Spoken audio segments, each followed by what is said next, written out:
So are attachments in life necessarily a bad thing? In the spiritual community, we learn a lot that we must detach from things in our lives and get to the core of who we are. So let me bring you over here to my beautiful picture that I drew just for you. So this is supposed to be a tree. This is supposed to be a tree.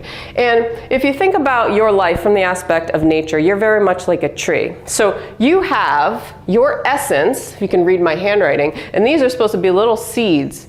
And the seeds, you need seeds before something can grow. But you can't just have seeds, you need things in nature to nourish those seeds in order to grow.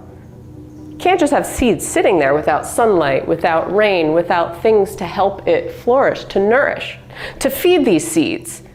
So that's your essence. Pre-birth, I guess you could say, from the aspect of Chinese medicine, this would be your constitution, this would be related to your kidneys, which is the foundation of your body. Then, once you're nourished and the timing is right, that's key here as well, you grow eventually and you grow a tree trunk. That's supposed to be a tree trunk. And this is kind of, if you think of chi is what moves you, animates you, and chi is it can be very expansive, upward, outward moving. So, you know, in order to grow this trunk, you need something, you need a push, and that's kind of like your chi, your life force, helping you grow this trunk. And if you think of a tree trunk, I'm just going to use this bow here. Wood is very, right? If you're standing here, you can't break this tree trunk. It's very, very stiff, okay? But if you think about the branches that you eventually grow from the tree trunk, those can break a little more easily. So, you know, you will grow branches in your life, and these can be related to attachments you might have, people, places, things, even attaching to something like finding my purpose, finding the right relationship, the right career, attachments to belief systems in our lives. And sometimes we think that the branches are our whole being. But if you think about it, this is our whole being, not just these. It's in this society, we also have a very symptom-based approach to medicine. A lot of Western medicine focuses on treating only the symptom. And what happens? You treat only the symptom, you don't get to the core root of the problem, then one symptom goes and another one comes about. Or, you know, this tree branch gets cut and then another one grows, just like it. So that's something we have to look at too, just in society, is that a lot of us, okay, I have anxiety, I have depression, and from the emotional standpoint, not just physical, let me take a pill for it. Suppress it, suppress the anxiety, okay, it's gone. It's not gone.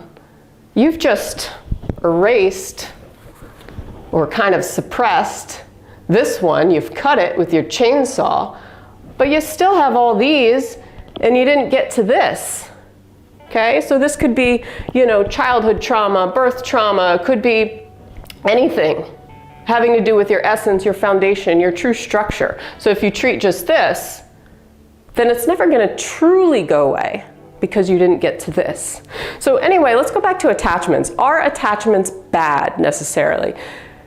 In my opinion, no. So in the spiritual community, I was taught release all attachments to get to the core of who you really are. And while that can be very good advice, sometimes attachments can help us. They can be healthier attachments, not all toxic attachments. So if you think about it, sometimes focusing so much on attachment, sometimes they can help you grow, sometimes they can help you learn, sometimes they can help you sprout out new leaves, I guess you could say, which is like our vitality. Something like our Shen, the fire within all of us. So if you think of branches, they can break on their own, they can break from something in Mother Nature, they can be cut very easily and often. It's kind of what we do in life with these branches, okay? With our symptoms, with all that kind of thing. And sometimes what that does kind of suppresses our vitality too, because we need the whole tree, not just the branches, to really flourish in life.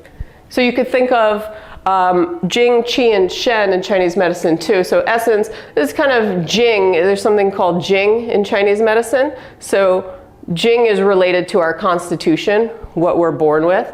Qi, obviously we went over Qi, that's our life force. And then Shen, which is our connection to something higher, something more. Okay, connection to the universe. You need all three. As a human being, you have all three, and these are called the three treasures, Jing, Qi, and Shen. They're called treasures for a reason. So you're not just Qi, and you're not just Jing, and you're not just Shen. So you're not just your biology, you're not just your animation, I guess you could say.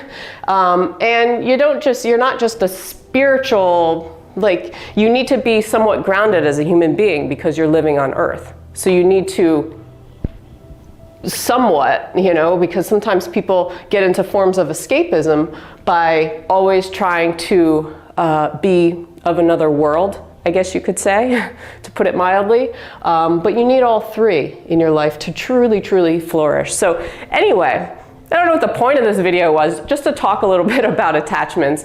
What are you attaching to in your life? Do you think all attachments are a negative thing, or can they be helpful for you to help you learn and help you grow? Because a lot of times we need that lesson. We need to learn that lesson in order to break maybe a pattern that's from here. Okay, so sometimes these attachments can help get to healing the root of our problems.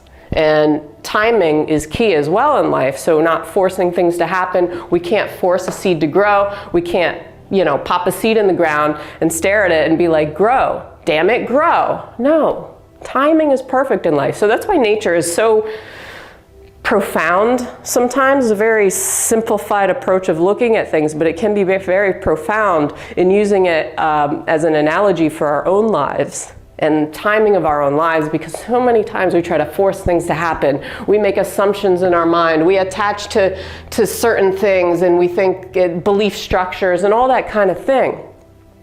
But you have to shift how you're thinking and think from a broader perspective, in that you are a rhythmic human being. We all have our own rhythm, for one, and you have a rhythm that moves with nature, and you have to be kind of adaptable. So if you think of a tree, it sways as well, right? Sways with the wind, it sways with whatever. Otherwise it would just bend and break, and that's what happens with us too. If we're not adaptable, we will break. And that leads to a lot of physical, emotional, mental, emotional issues for ourselves, spiritual issues for ourselves, all kinds of stuff. So anyway, if you like this video, hit that little like and subscribe and share it with your friends or whatever, and leave me a comment below. I always love to hear from you. Other than that, have a great day, and I'll see you on the next video. Peace.